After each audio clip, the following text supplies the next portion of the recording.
लगभग 1 वर्ष से सुन रहा हूँ। कई व्यसन छूट गए हैं, पर कई व्यसन अभी भी मोहित कर लेते हैं। नाम जप नहीं छोड़ रहा हूँ। ये विश्वास है कि नाम जप से जो व्यसन बचे हैं वे भी छूट जाएंगे, पर पक्का। समय 1 वर्ष हो गया है। कभी कभी अपने मन पर बहुत घृणा होती है। क्या इस मन को यही समय घृणा छुड़वा देगी। जिस दिन तुम्हें बहुत दुख हुआ कि इतना समय हो गया और अभी तक, उसी दिन जब हृदय से दुख होगा उसी समय छूट जाएगा। जब हृदय में जलन होती है और घृणा पैदा होती है कि धिक्कार है हमारे को, इतना सत्संग सुनते हैं, इतना नाम जप करते हैं, फिर भी हमारी वृत्ति ऐसी गंदी, तो उस समय फिर हमें पावर मिलता है भगवान की कृपा से और सदा सदा के लिए छूट जाता है। हमको जिस विषय से घृणा पैदा हो जाए फिर वो विषय हमें परास्त नहीं कर सकता। हमें विषय तब तक छोड़ना कठिन है जब तक अंदर से उसमें हम सुख बुद्धि रखते हैं और बाहर से छोड़ना चाहते हैं। आप ध्यान दीजिएगा, अंदर से हम उसमें सुख बुद्धि रखते हैं और बाहर से हम छोड़ना चाहते हैं, बहुत कठिन है। और जब अंदर से घृणा बुद्धि हो जाएगी तो अपने आप छूट जाएगा। और ये घृणा बुद्धि भजन ही करवाएगा। नाम जब जितना करोगे वो उतने आपके अंदर बल बढ़ेगा और उतनी गंदी बातें आपको अच्छी नहीं लगेंगी। जितना हृदय पवित्र होगा उतने पापाचरण से आप दूर भागेंगे। तो ये हृदय पवित्र करने के लिए समर्थ है भगवान की लीला कथा, समर्थ है भगवान का नाम। भगवान के पावन चरित्रों को सुनिए, नाम जप कीजिए और बन जाए तो दूसरों की सेवा कीजिए। फिर देखिए अपने आप सब छूटने लगे। ये बहुत गंदा मन हो चुका है। कोई कोई ऐसे नशा में फंस गए जो जिंदगी बर्बाद है, छोड़ नहीं सकते। ऐसे नशा है जिनको छोड़ना बड़ा कठिन। नए नए बच्चे ऐसे, पर हमें लगता है भगवान का नाम जप करें तो नाम में बड़ी सामर्थ है। जब वो संपूर्ण त्रिभुवन से वैराग्य दिला देता है तो ये नशा से क्यों नहीं मुक्ति हो जाएगी। भगवान के नाम में बड़ी शीतलता और बड़ा बल है। इसलिए नाम जप कीजिए और उन भोगों में घृणा बुद्धि कीजिए। कौन सा ऐसा सुख है जो हमें भगवान से भी बढ़कर लगता है? आप विचार करके देखिए, क्या व्यसन में बेशुद्ध पागल हो जाना है कोई सुख है? जैसे नशा ले लिए, लड़खड़ा रहे हैं, पागलपन, ये कोई सुख है? अरे बुद्धि को चैतन्य करके परमात्मा में स्थित कर दो, देखो कैसा सुख है। समाधि का सुख मिलता है, अद्भुत आनंद की ये नशा में कोई सुख है? शराब पी लेना, अफीम खा लेना, ये नशा, कौन सा नशा भी नहीं छोड़ पा रहे? कौन से दोष है जो आप नहीं छोड़ पा रहे? महाराज जी सिर्फ शराब है, वो भी कभी कभी शराब। हाँ, ये बहुत बुद्धि को भ्रष्ट करती है। आज के बाद नहीं पियोगे आप, स्वीकार करो। अगर हमारी सत्संग 1 वर्ष से सुन रहे हो तो हमारी दोस्त तो हो ही चुके हो ना, तो हमारी दोस्ती के लिए छोड़ दो। आज से शराब नहीं पियोगे, ठीक है? अगर आपको परेशानी लगे तो आप मेरे लिए सह लीजिए कि मैंने किसी को वचन दिया है, अब नहीं पीऊंगा, आगे बढ़ जाओगे। शायद आज छूटने का समय था, इसीलिए आपने ऐसा प्रश्न किया। कई बार आ चुका हूँ, कई बार प्रश्न पूछ चुका हूँ, हाँ, लेकिन प्रश्न कभी नहीं है। हाँ, तो आज के बाद आप पिएंगे नहीं, पक्की? जी पक्का। वृंदावन में बैठ के कह रहे, देखो हम किसी को जल्दी ऐसे कहते नहीं जी महाराज है। जी महाराज। हाँ बस, अरे यार अच्छी बात कर रहे हैं, कोई बुरी बात तो नहीं कह रहे ना। हाँ, तो उसको मानना चाहिए। भगवान की बड़ी कृपा होती है तब ऐसे वचन होते हैं यहाँ पर, और इसमें तुम्हें सामर्थ्य मिलेगी। देख लेना, केवल हमारे वचन ही नहीं है कि तुम्हें कसम खवा दिया कि तुम ना पीना, तुम देखना तुम्हें सामर्थ्य मिलेगी, इसको छोड़ने की तुम्हें सामर्थ्य मिलेगी। पर हमारी दोस्ती जोरदार होनी चाहिए, ना कि शराब पीने वालों की दोस्ती। वचन पे तो लोग प्राणों को भी त्याग दिए हैं, वचन नहीं तो पक्का वचन है कि का वचन, फिसलने वाला तो नहीं। बस एक कदम तुम आगे बढ़ो, फिर आगे बढ़ने के चांस आप खुद देख लेना, ठीक है? हाँ। राम जी देहरादून से। गुरुदेव भगवान, आपको चरणों में कोटि कोटि प्रणाम। महाराज जी, मेरी शरीर की पत्नी शरणागत है और नित्य प्रति जुगल सरकार और लड्डू गोपाल जी की सेवा करती है। महाराज जी, पर कभी कभी देखता हूँ कि उसके शरीर पे कभी संकट आते हैं तो मेरा मन विचलित होता है कि ये भगवान की भक्ति भी करती है और उसके जीवन में कष्ट भी आ रहे हैं। देखो, एक बात समझनी होगी कि हमारी जो पुरानी खेती की कमाई है वो तो हमें खाना पड़ेगा, जो नई खेती बोई है इसका इंतजार करना पड़ेगा। ये जो इस जन्म में हम भक्ति कर रहे हैं तो तुम्हारी पत्नी को कितना कष्ट होगा तुम समझ सकते हो, लेकिन हम समझ सकते हैं इस शरीर को कितना कष्ट है। तुम्हारी पत्नी कितनी भक्ति करती है वो तुम समझ सकते हो या वो समझ सकती है, लेकिन बचपन से भगवान के मार्ग में, तो पूर्व का जो पाप कर्म है जिसे प्रारब्ध कहते हैं उसे भोगना पड़ता है। बड़े बड़े संतों को भोगना पड़ता है। रामकृष्ण परमहंस जी के गले में कैंसर था, भाई जी हनुमान प्रसाद पोद्दार जी के उदर में कैंसर था, बड़े बड़े सिद्धों को, भीष्म जी बाल ब्रह्मचारी भगवान के महान भक्त 6 महीना बाणों की सैया पर तड़प तड़प करके व्यतीत किया और फिर प्राण त्यागे। आप समझ पा रहे हो, जो हमारे पूर्व जन्म के पाप कर्म हैं, भक्ति उनको सहने के सामर्थ्य देती है। जो हम नवीन भक्ति कर रहे हैं, ये हमारे संचित कर्म को भस्म करेगी, जो गोदाम रूप जमा है। अनेक जन्मों के कर्म जो जमा है उनका नाम संचित, जो अभी हम नए कर रहे हैं उनका नाम क्रियमाण। और जिन शरीर की रचना 2 कर्मों से हुई, पाप और पुण्य, सुख और दुख, उससे ये शरीर कभी सुखी होता है और कभी दुखी होता है। तो वो प्रारब्ध पहले रच चुका है, भक्ति अब कर रहे हैं। और जन्म के पहले शरीर का प्रारब्ध रच गया है कि 40 साल में ये होगा, 30वें वर्ष में ये होगा, 5वें। अब उसको अगर आप भक्ति से जोड़ेंगे कि भक्ति करते हुए भी उसको जुकाम हो रहा है, बुखार हो रहा है, शरीर दर्द कर रहा है, या कोई रोग हो जाता है, या कोई घटना घट जाती है, तो ये अज्ञान होगा हमारा। भक्ति हमारी नई फसल है और शरीर की रचना है पुराना पहले हो चुका है। भक्ति अब हम कर रहे हैं ना, लेकिन शरीर रचने के पहले जो कर्म रख दिए गए, ये है भजन का फल। कि भगवान की शरण में है तो हमको महसूस नहीं होने दे रहा और भयानक कष्ट है। भक्ति का फल सहनशीलता और अगला हमारा हिसाब बढ़िया होगा। ये हमारी अभी की फसल है, पिछली फसल भोगनी पड़ेगी, इसके लिए तैयार रहना पड़ेगा। अगर भक्ति ना करो तो भी भोगनी पड़ेगी, भक्ति करोगे तो भी भोगनी पड़ेगी। तो भक्ति क्या बल देगी? भोगने की सामर्थ्य। और आंतरिक जो फल है वो उसका हम ना वाणी से वर्णन कर सकते ना तुम्हें बता सकते। तो हम भक्ति को इस बात में न तौले कि जुकाम ना हो, बुखार ना हो, मतलब भक्ति थोड़ी बारी कर दी तो कोई रोग ना हो। नहीं, ये होगा, बड़े बड़े सिद्धों को हुआ है, क्योंकि शरीर अब भजन करके सिद्ध हुआ है, लेकिन जन्म के पहले इसकी रचना हो गई, पाप और पुण्य से मिश्रित शरीर की। तो बड़े बड़े संतों को भोगना पड़ा है। तो हमें लगता है हम हिम्मत करके भक्ति को बढ़ाएं, ना कि उसको घटाएं, क्योंकि हमारा आखिरी फाइनल ये है कि जन्मैन हो, और जन्म हो तो भगवान के निज जनों के घरों में जन्म हो, खूब भक्ति पूर्वक जीवन व्यतीत हो, तो कोई परेशानी नहीं। भगवान से विमुख जीवन होगा तो अब कलिकाल आने वाला है, बढ़ने वाला है, इतना बढ़ने वाला है कि भक्ति शब्द सुनने को नहीं मिलेगा। आगे जो समय आएगा वहाँ कलिकाल बिहाल भय मनुजा नहीं माने को अनुजा तनुजा, ऐसा भ्रष्ट संसार हो जाएगा कि धर्म से चलना मुश्किल हो जाएगा। कलिकाल ऐसा बढ़ता चला जाएगा कि भजन नाम से मतलब नहीं रह जाएगा, भगवान की प्राप्ति नाम से मतलब नहीं रहे। तो हमें लगता है इस जन्म में हम भक्ति अपनी ऐसी बढ़ाएं कि या तो भगवान को प्राप्त हो जाए, और या फिर जैसे आप ब्रजवासी हो, अब जन्मय से गिरिराज जी की आराधना है, उन्हीं में जन्म, उन्हीं में जवानी, उन्हीं में मरना है। तो अब ऐसे जन्म 1000 बार हो तो हमें क्या परेशानी है नहीं?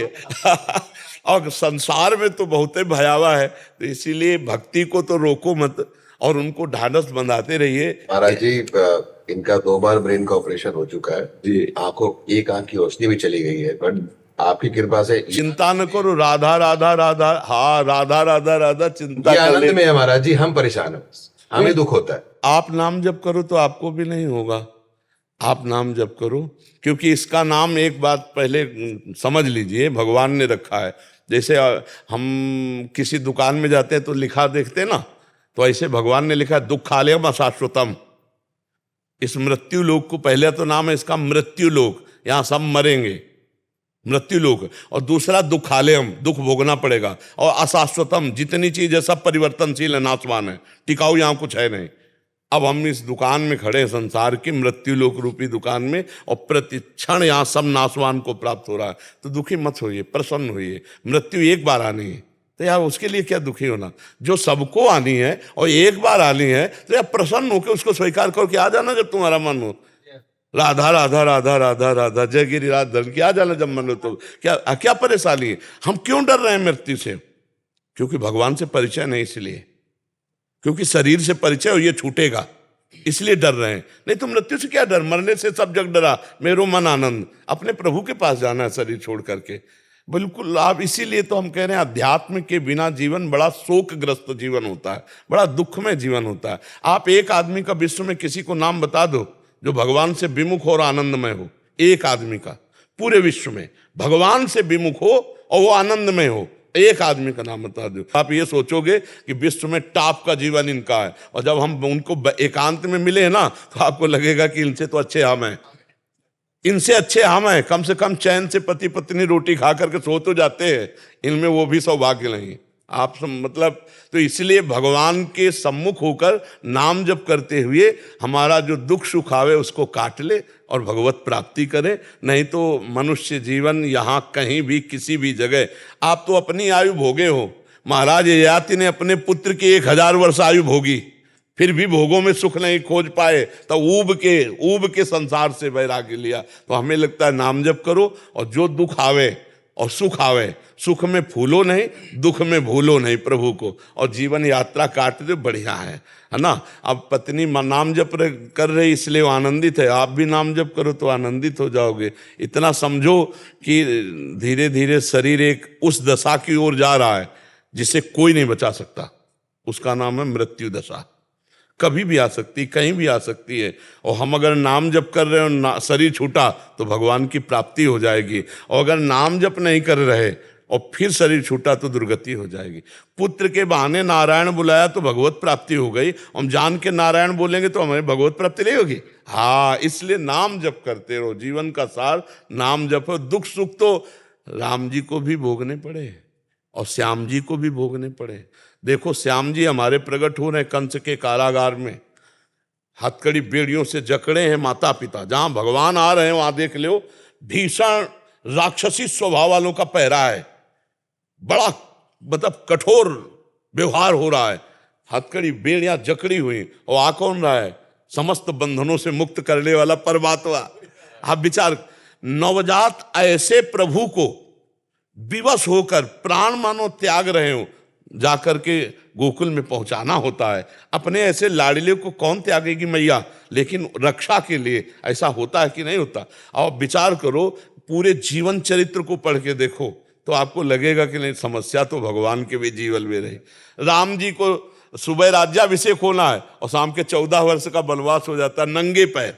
सोचो, जो महलों में जहां पुष्पों के पावड़े डालकर जिनके चरण के नीचे चलाया जा, वो प्रभु नंगे पैर 14 वर्ष कंटकाकीर्ण वन में भ्रमण करना, और वहां भी चैन रहा क्या? कितने राक्षसों का वध, सिया जी का हरण, और कैसी समस्याएं। तो सोचो, इस मनुष्य लोक में जब परमात्मा आता है तो समस्याओं का, संघर्ष का वो करता है नहीं।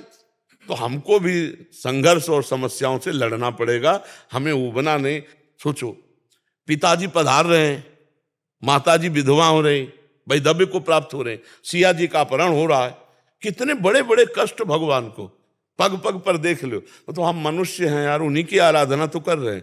हर समस्या से लड़ेंगे और आपका नाम स्मरण करेंगे, और हर दुख में आपकी जय बोलेंगे।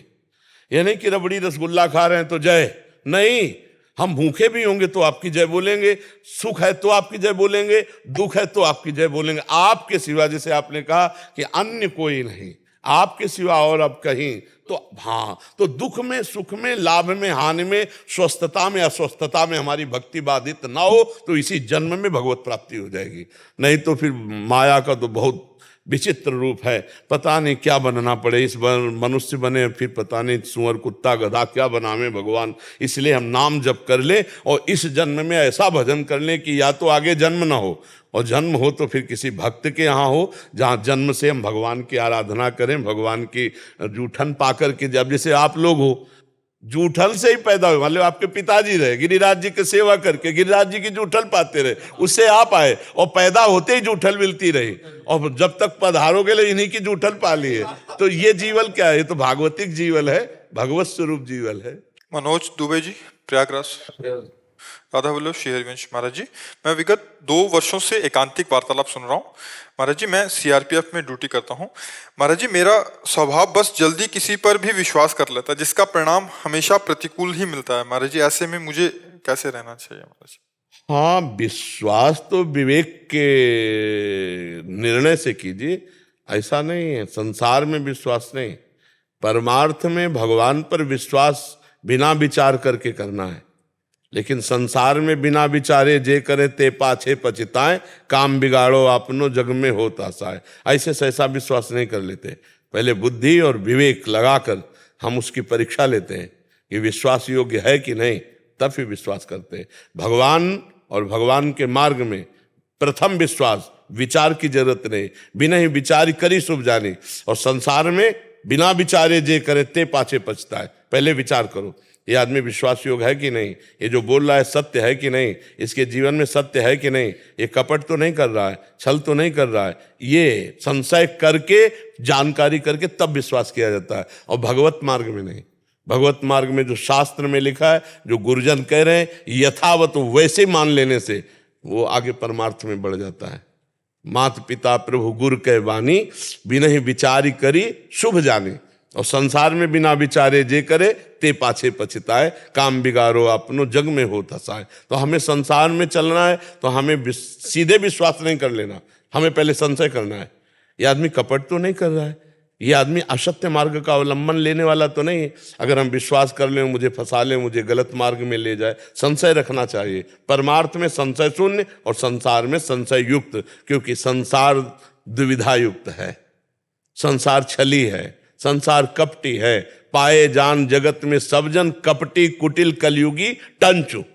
इसलिए संशय रखना है। आप खुद अनुभव कर रहे हैं कि विश्वास में फिर मुझे धोखा मिलता है, हाँ, तो इसलिए संशय रखना है। हमें सब पे विश्वास नहीं करना। शास्त्र आज्ञा करता है भगवान और परमार्थ में विश्वास और संसार में संशय। संशय रख करके जब हमारे संशय की कसौटी से पास हो जाए तो विश्वास, नहीं तो नहीं। संसार में विश्वास नहीं, भगवान और परमार्थ में विश्वास के बिना नहीं चला जाता, और संसार में संशय के बिना नहीं चला जा सकता।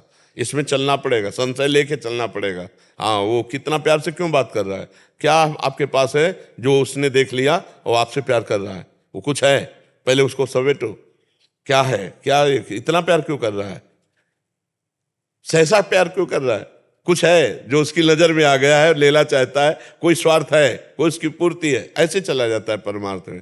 अगर स्वार्थ में, अगर व्यवहार में प्रवीण नहीं हुई है तो बहुत छलिया है संसार, बहुत ठगी है संसार, और बड़ा निर्दयी है संसार। देखो विश्वास में कितना बड़ा धोखा हो सकता है। श्री जयदेव जी बहुत बड़े महापुरुष हुए, संत हुए हैं।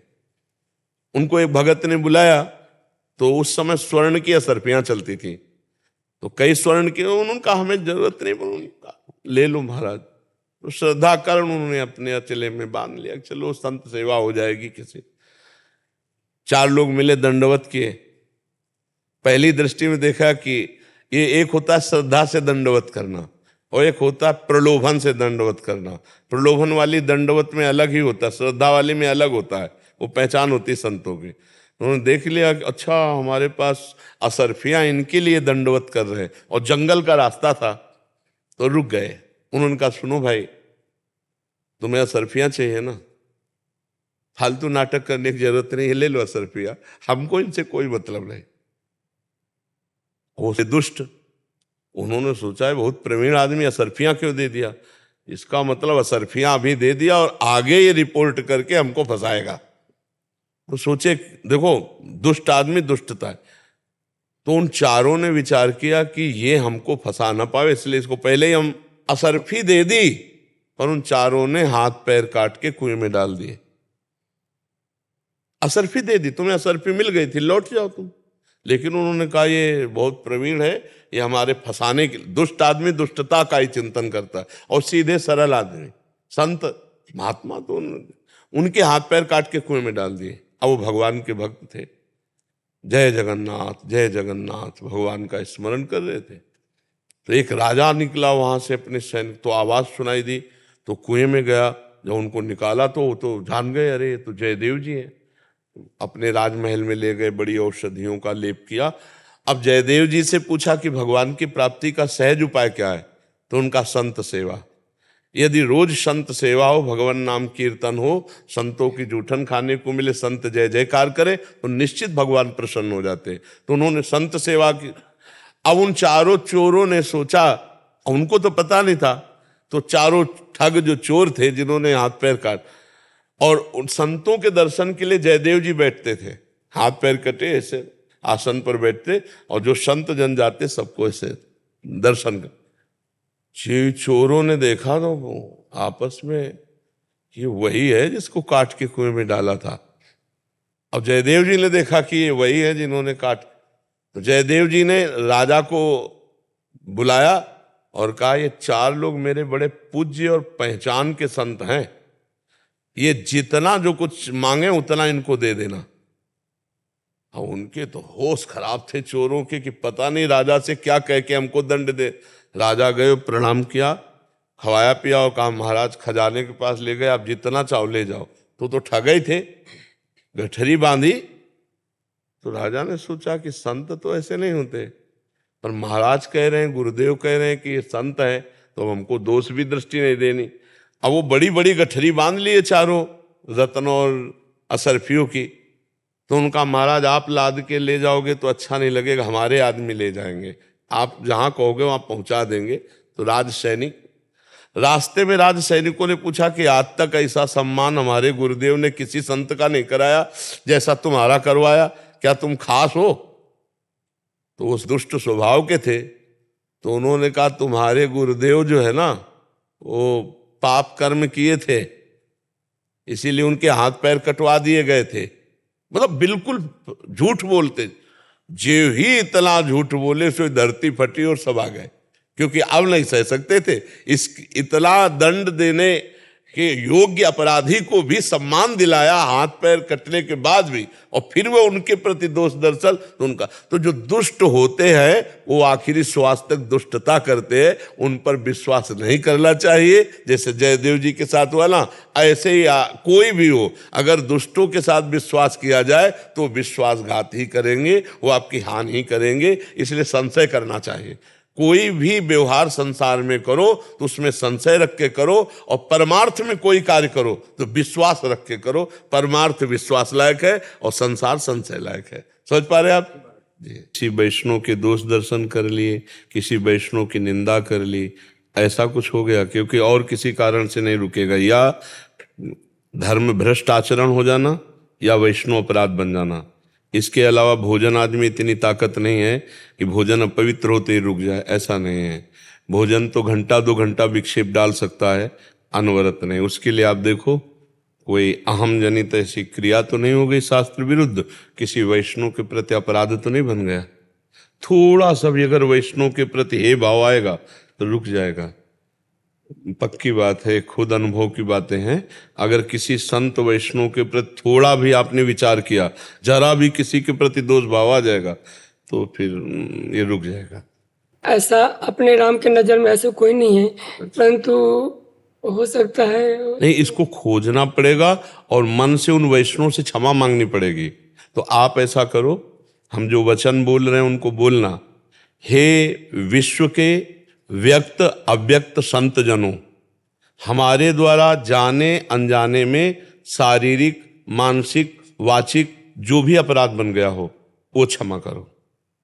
हे विश्व के व्यक्त अव्यक्त संत जनों, हमारे जाने अनजाने में जो भी अपराध बन गया हो क्षमा करो।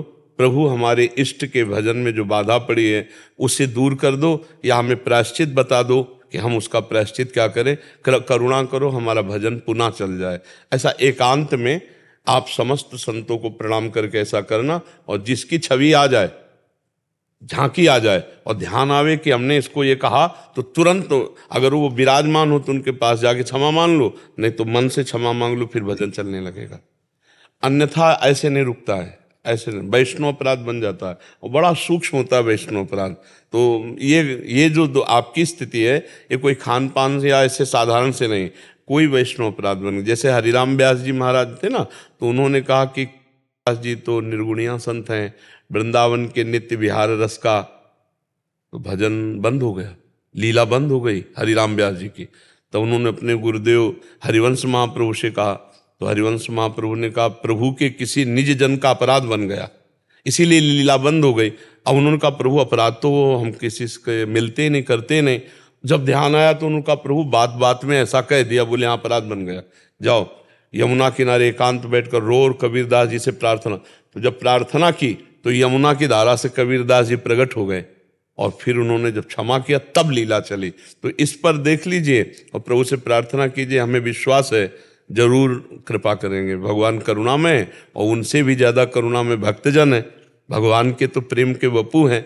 मोरे मन प्रभु अस विश्वासा, राम ते अधिक राम कर दासा। तो जरूर भजन, और बहुत सावधानी से, कभी अपने अंदर जो भजन चल रहा हो किसी से बताना नहीं, यहाँ तो परिस्थितिवश बताया है, कभी बताना नहीं, अपने को सबसे छोटा समझना, अपने भजन को गुप्त रखना, अपने अनुभवों को गुप्त रखना, तब आगे चल पाओगे। और अगर अपने अनुभव बता दोगे तो भी रुक जाएगा, किसी संत को अपना अनुभव बता दोगे तो भी रुक जाएगा।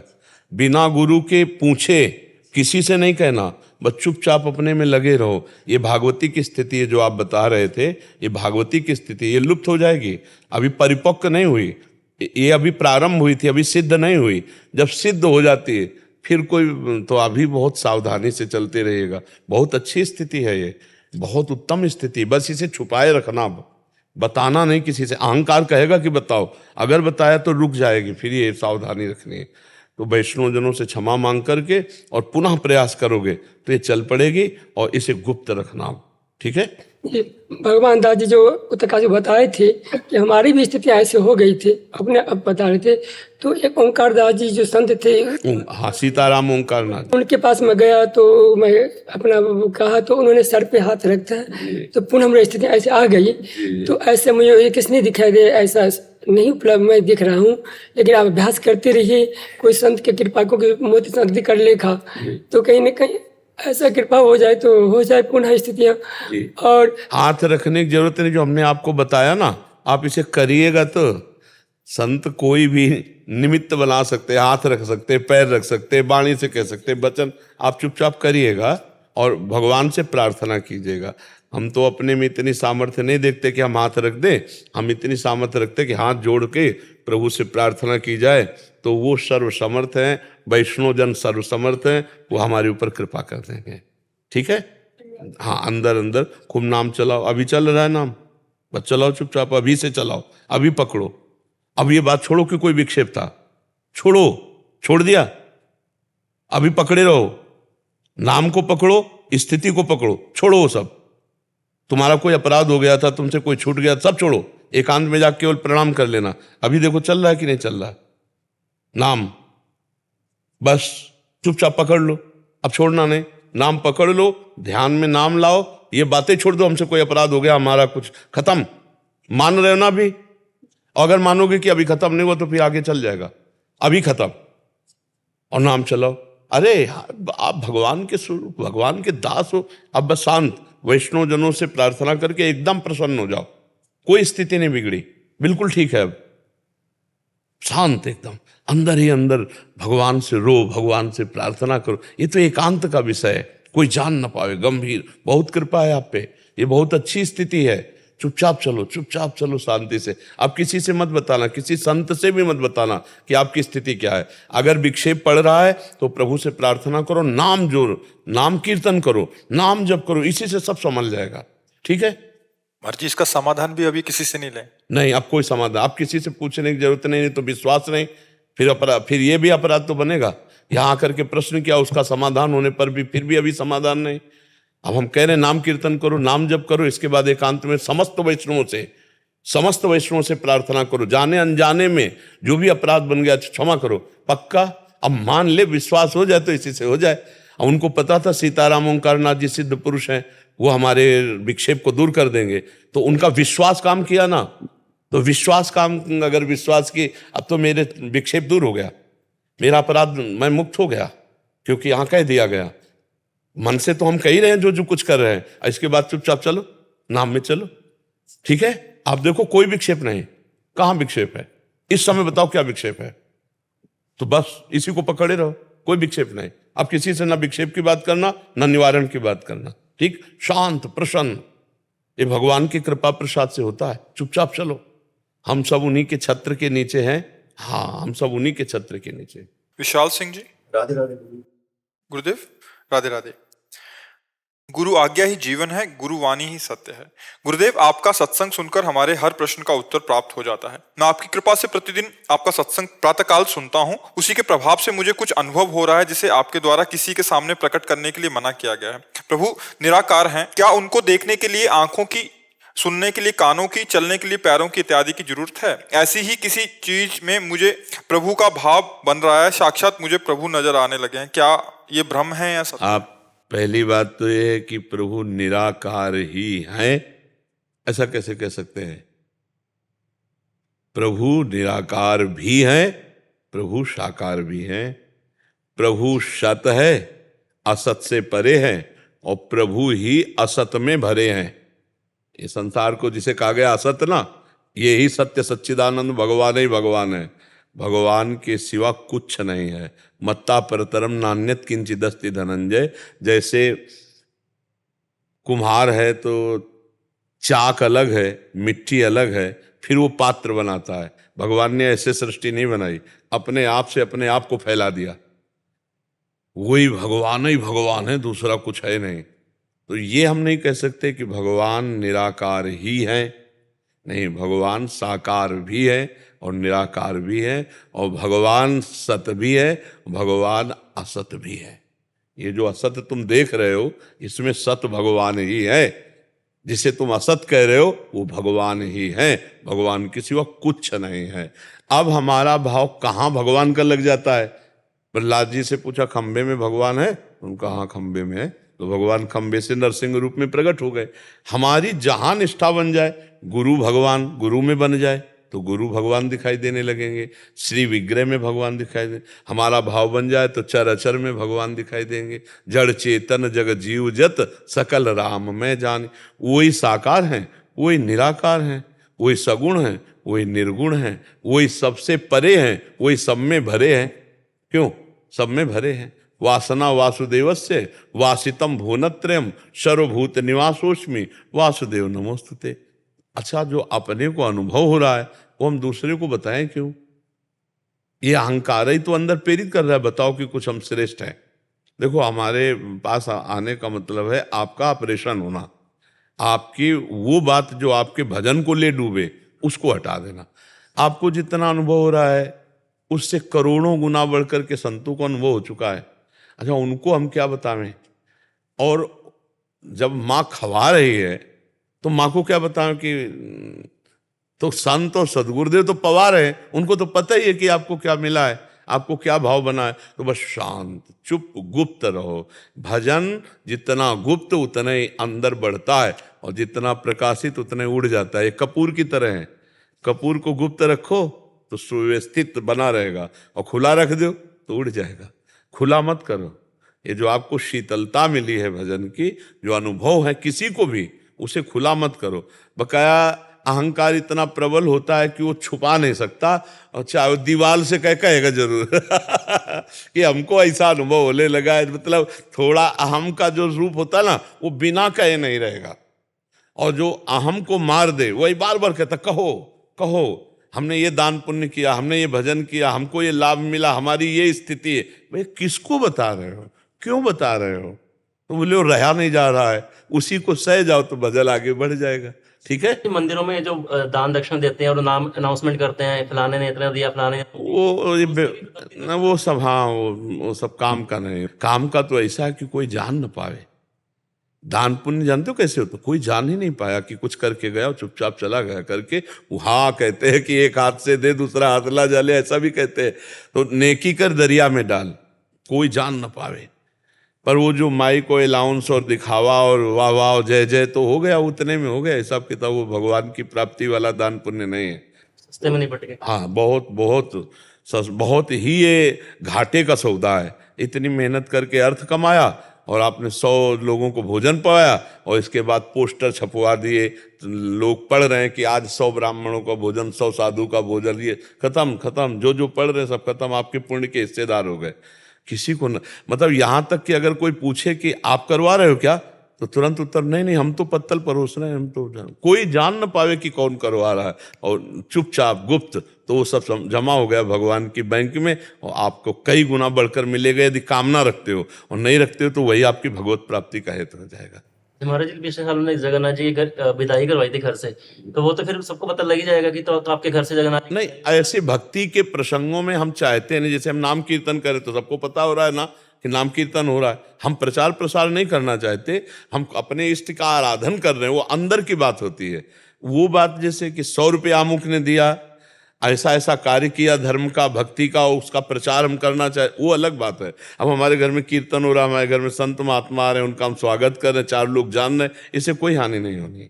क्योंकि हमारा प्रचार प्रसार का थोड़े आकाश से थोड़ी गुप्त रूप से आ जाएंगे। संत महात्मा भगवंत के जो उत्सव होते हैं घर में, वो तो होते ही हैं। उससे कोई हम उसको प्रचार प्रसार इस रूप में ना करें कि हम बड़े धर्मात्मा, हम बड़े दानी, हम बड़े पुण्यात्मा, नहीं, उसका वो सुकृत क्षीण हो जाएगा। अभिषेक मित्तल जी। राधे राधे महाराज जी। राधे राधे महाराज जी।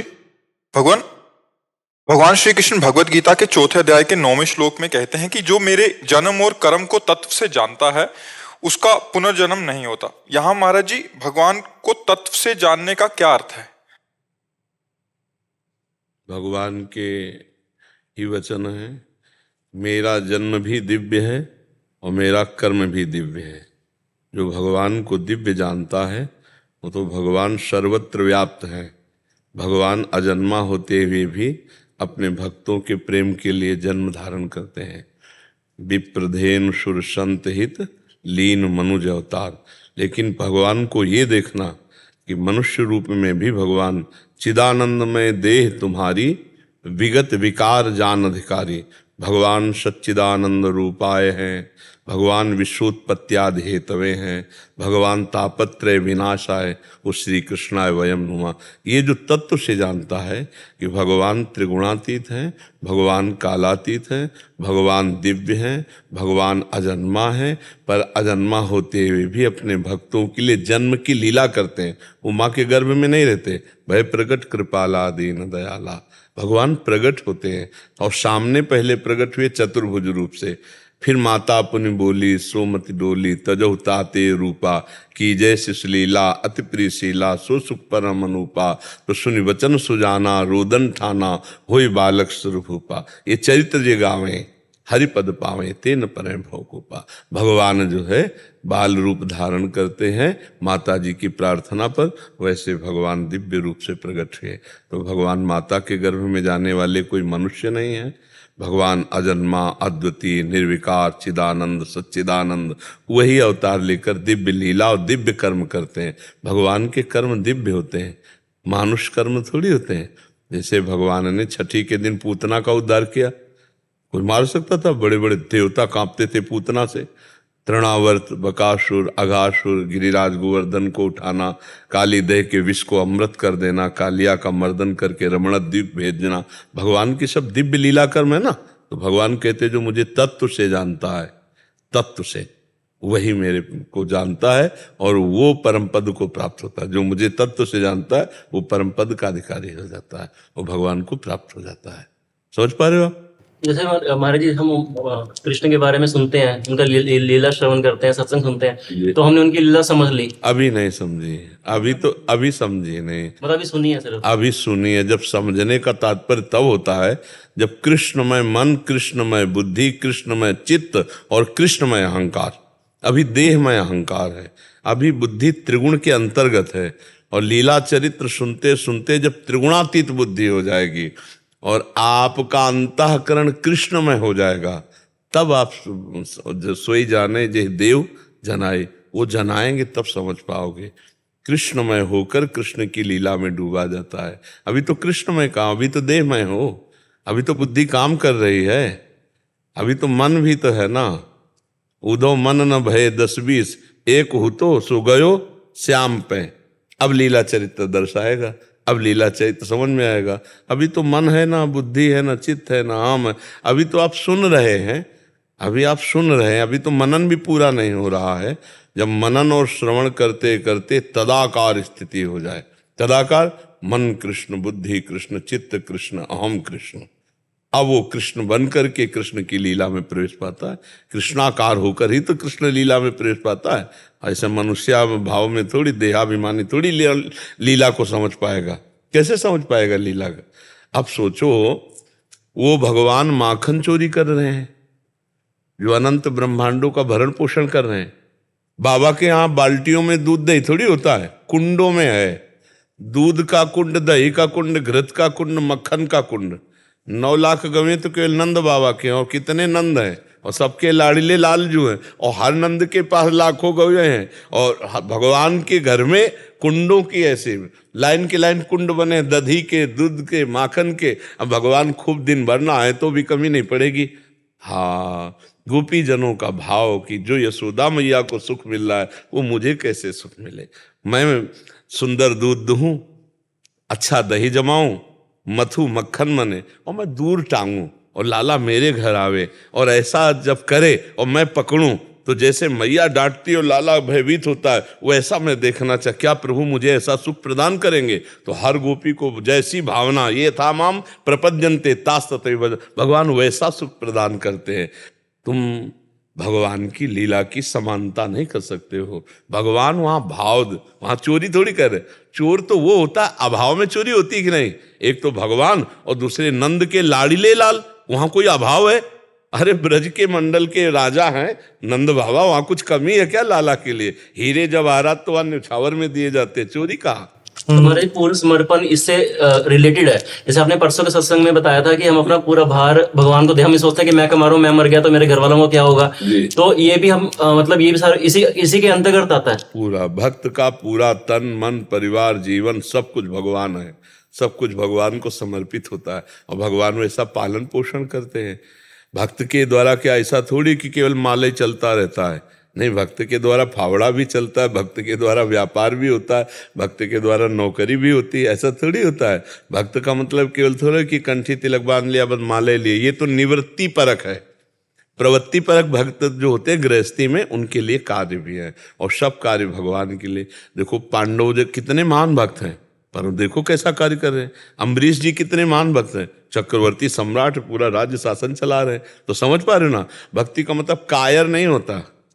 अगर संत जन भी हैं तो देखो प्रयासरत रहते हैं, साधना, तपस्या, समाज सेवा, लोक सेवा। कोई कायर बन के थोड़ी, जो कायर बन के बैठता है वो भक्त नहीं होता, चाहे गृहस्थ हो चाहे बाबा जी हो, कायर कभी भक्त नहीं होता।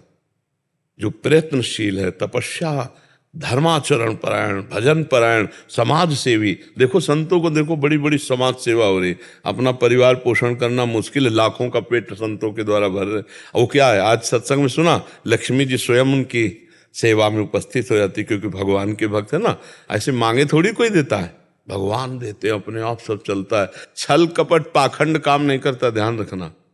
आज नहीं तो कल जब पोल खुलेगी तो पूरा का पूरा महल गिर जाएगा।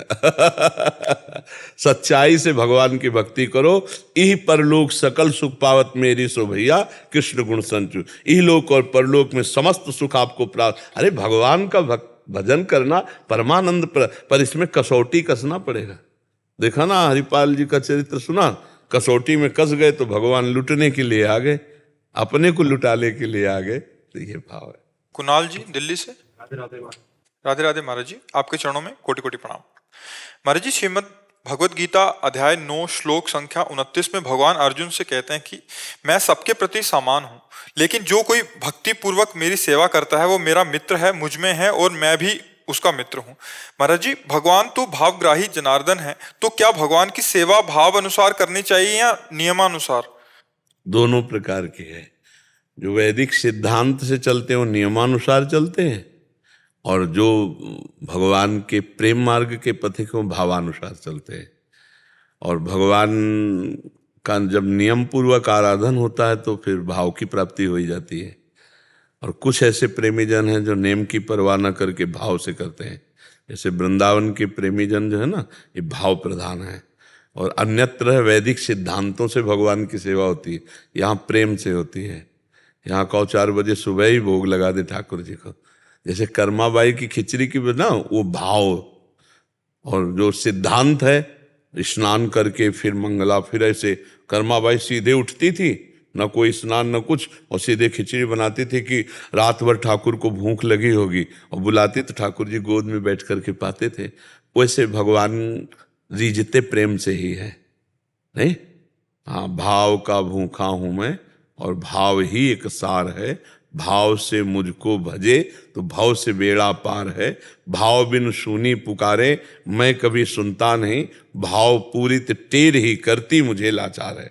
भावोत्सवेन भजताम रस काम धेनुम तम राधिका चरण रेणु महामिस्मरामी। पर जो सिद्धांत नियम से चलते हैं, वैदिक सिद्धांत से, वो भी आखिरी में भाव को ही प्राप्त होते हैं।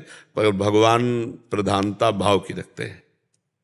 भाव से ही भगवान को अधीन किया जा सकता है। भावोत्सवेन भजताम रस काम धेनुम। भाव में भर करके एक बाजरे की रोटी भोग लगाई तो ठाकुर धन्ना जाट के यहाँ पाए, नहीं, वो वैदिक मंत्रों से और भाव नहीं है तो फिर भगवान, भाव को भगवान ग्रहण करते हैं, भावग्राही जनार्दना जी। महाराज जी, साधक को तो गुरुदेव नियम देते हैं कि हाँ, नियमाला तो करो। उसी से तो भाव की प्राप्ति होती है। लंबे समय तक नियमावली का हाँ, पालन नियमावली से चले तो भाव की प्राप्ति हो जाती है।